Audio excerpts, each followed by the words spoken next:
Non loin de chez moi, chaque jour, un aéroport lâche vers le ciel des dizaines de grands oiseaux comme celui-ci.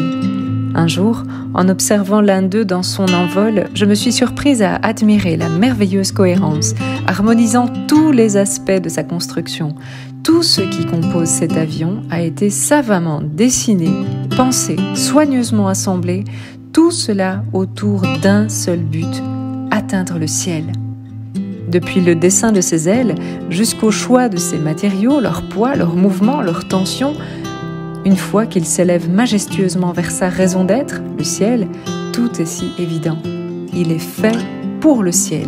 Il ne vise que le ciel et une fois orienté vers lui, il ne changera d'inclinaison que lorsqu'il aura atteint la hauteur voulue. Le 20 juin 1926, Jésus a dit à Luisa Picaretta: « Pour le petit oiseau dont l'idéal est la graine, en la voyant, il bat des ailes, court, se précipite sur la graine et une fois prise dans son bec, triomphant, il reprend son envol. Je suis tel que l'oiseau, volant et virevoltant, tournant et me retournant pour former dans l'âme le règne de ma volonté, pour qu'elle me fasse trouver la graine de ma nourriture, moi-même ne prenant d'autre nourriture que celle créée dans mon règne. Et quand je vois cette graine céleste encore plus que le petit oiseau, je vole pour m'en nourrir. » Pour chacun, tout réside dans le fait de pouvoir réaliser l'idéal qu'on s'est fixé.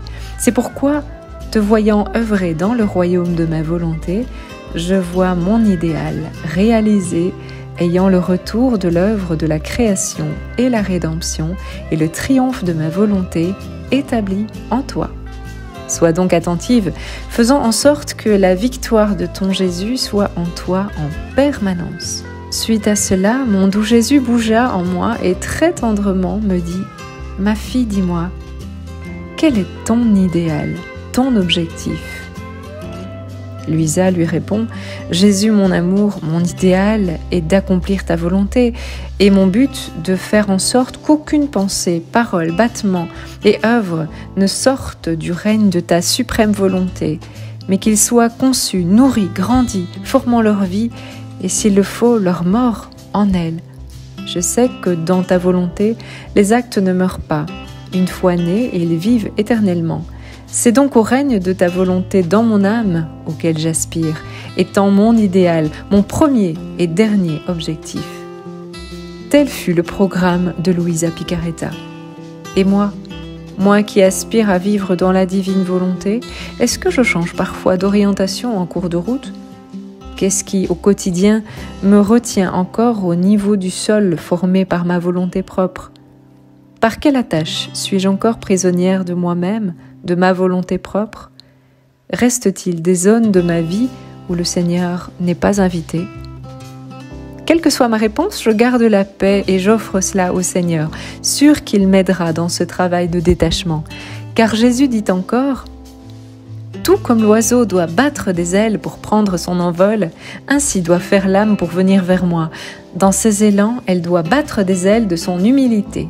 Alors, par ces battements, elle déploie comme un aimant qui m'attire de telle manière que, quand elle prend son envol vers moi, je prends le mien vers elle.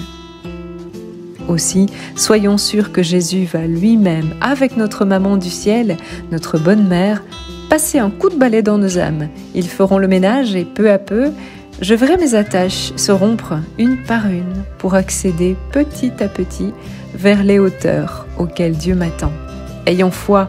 Au sujet de cette foi, Luisa nous dit qu'elle agit comme ces petits oiseaux timides qui, par crainte des chasseurs ou des pièges, font leur nid au sommet des arbres ou dans des endroits élevés. Quand ils ont faim, ils descendent chercher leur nourriture, puis ils retournent aussitôt à leur nid. Les plus prudents ne mangent même pas au sol. Pour plus de sûreté, ils transportent leur béquet jusqu'à leur nid où ils avalent leur nourriture. L'âme qui vit de la foi est gênée par les biens de ce monde et par crainte d'y être attirée, elle ne la regarde même pas. Sa demeure est plus haute, au-delà des choses de la terre, plus particulièrement dans les plaies de Jésus-Christ. Nous devenons ce que nous regardons, alors regardons seulement Jésus. Et attachons nos ceintures, le ciel, c'est pas pour demain, c'est pour aujourd'hui. Alors, bon envol dans la divine volonté.